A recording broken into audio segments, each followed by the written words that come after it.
Make You Proud by the Nashville-based musician Madeline Kelson.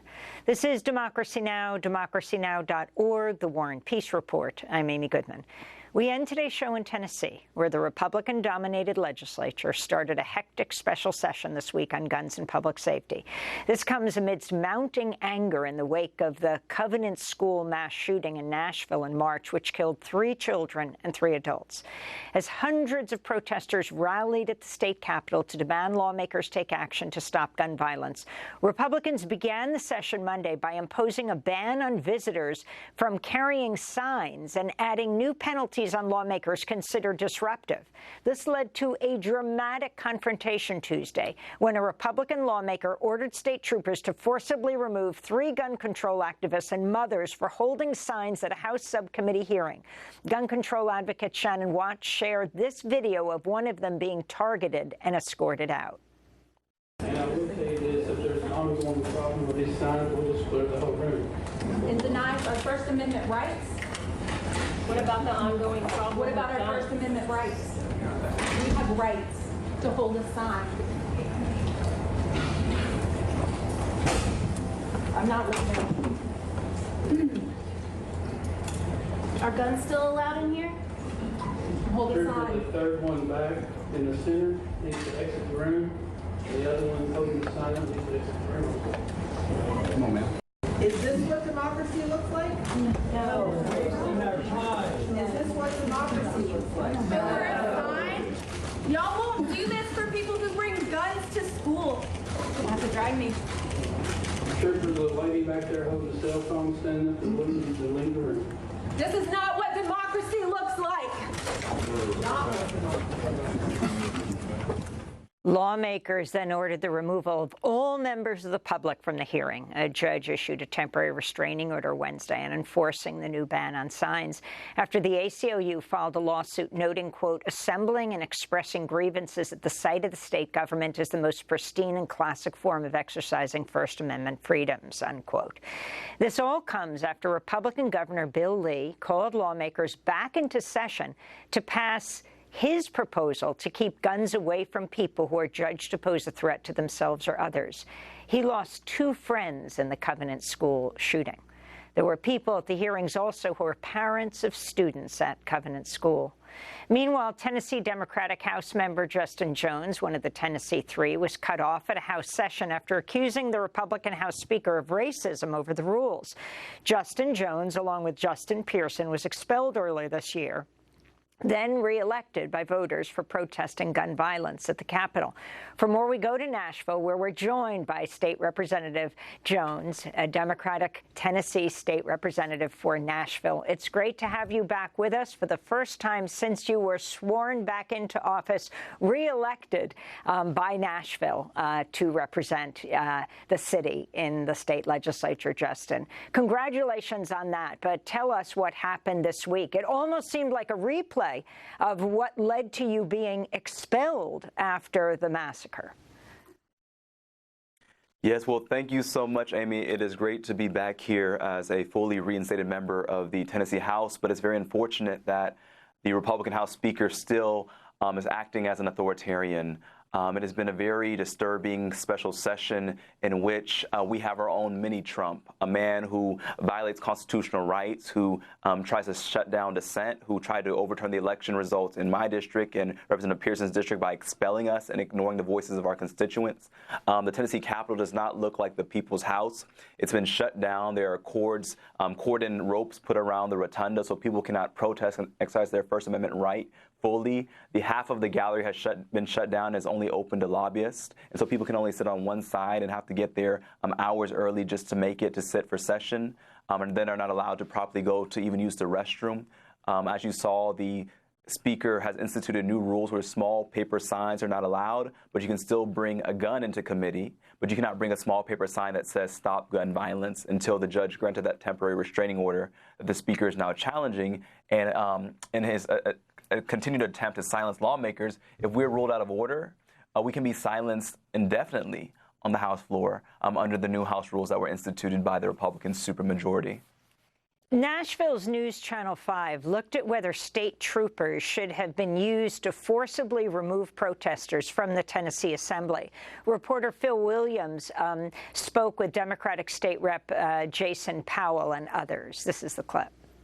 What it says is that we have arrived in a very scary and sad place in the state of Tennessee. In preparation for this special session, the Highway Patrol brought in an army of state troopers. Those troopers have been used to put the state capitol on a virtual lockdown, limiting the number of Tennesseans who are allowed inside to witness the debate with their own eyes.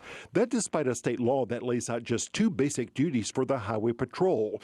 They patrol state highways and enforce all laws regulating traffic on and use of those highways, and they assist the Department of Revenue and county clerks in the collection of all taxes and revenue going to the state. Clearly, in the past few years, we've seen the state troopers become a militarized force on behalf of members of the General Assembly. That News Channel 5 report, can you respond to it to explain to a national audience what is going on in Tennessee in the State House? Justin Jones. Yes.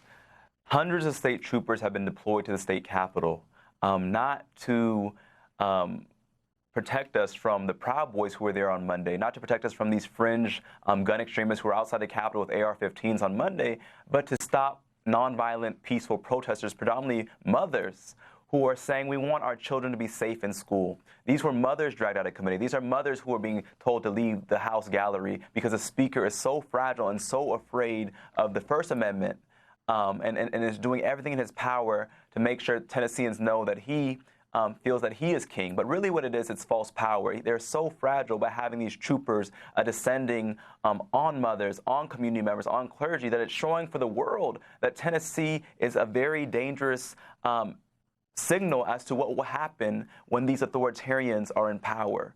I hope that people see what's happening in Tennessee, because it can happen anywhere in this nation if we're not careful. And so these troopers are being deployed.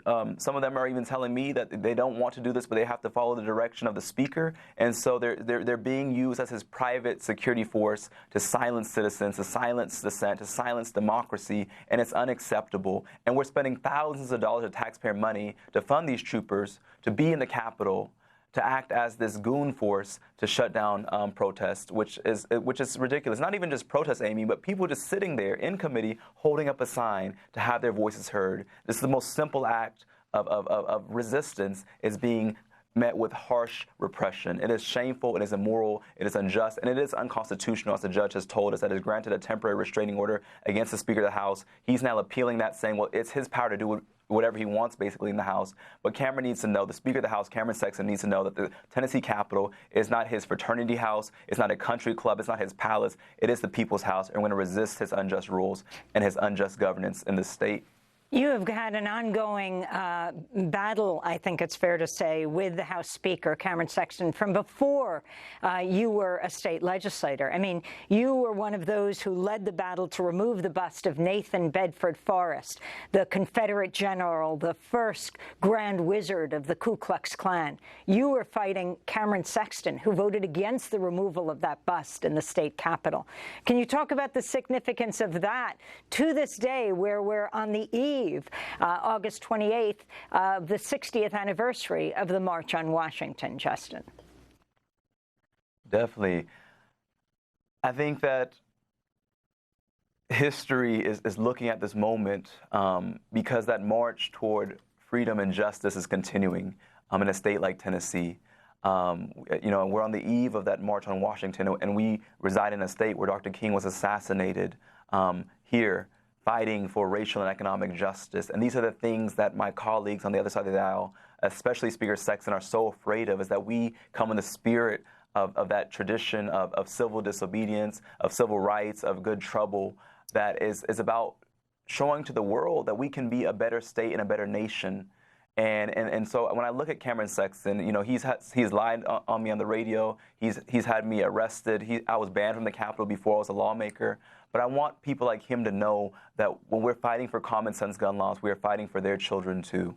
that what we're doing is for generations who are yet unborn. It's looking at our ancestors, the lineage of liberation of which we are part, but it's also looking at the generations to come after us, to say that we are fighting for a Tennessee. We're fighting for a nation that is at peace with itself, that we can be voices of conscience in the midst of this chaos and confusion. And so Cameron Sexton is on the wrong side of history. He represents the spirit of Bull Connor, the spirit of George Wallace, and we saw what happened to them, Amy, and I think that the same will be said of Cameron Sexton. The same will be said of Donald Trump and Ron DeSantis, those who are authoritarians, who are abusers of their power, who are trying to maintain this white power structure, this plantation politics. It is collapsing. Their power is false. It's weak. And that's why we're seeing such repression, because as we say in the South, a dying mule kicks the hardest. And this mule of white supremacy and of exploitation of people is dying. And this new generation is rising up. Today's my birthday, Amy. I'm turning 28. And as a young person, I'm so hopeful as to what this nation will be. I'm so hopeful for what America will be. And I say that on this show, that democracy now is democracy forward. And we're going to do whatever we can with the time that we have to make sure that democracy sustains in this nation, multiracial democracy based on human rights and human dignity. State Representative Justin Jones, repeat your age on your birthday today. I turned 28 today. Well, happy birthday. I wanted to end by asking you, if this state session was called by the Republican governor, Bill Lee, who lost dear friends in the Covenant School massacre — this was a conservative Christian school — if you feel that lines are actually breaking down, you've had people coming up to you from the school thanking you for standing up against gun violence. Do you see hope for the future on your 28th birthday? I see so much hope. As I'm sitting here right now, I'm thinking of Melissa, who is one of the Covenant mothers, who came up yesterday and pinned a ribbon that they had made with the school colors on me and said that I'm Republican, but you fought for our children. You fought for us. And that means the difference. We're seeing breakthroughs and fault lines breaking here. Their narratives and their facades of power are breaking. And it really is showing us that we can build a state that is multiracial, that transcends this issue of left and right, but talks about right and wrong. These mothers, so many of them are Republicans, are saying these men like Cameron Sexton do not care about our children. They don't deserve to be in power. And they're transforming the state. They're coming together, and we're building a new coalition to transform Tennessee. And I believe it can be a model for the nation.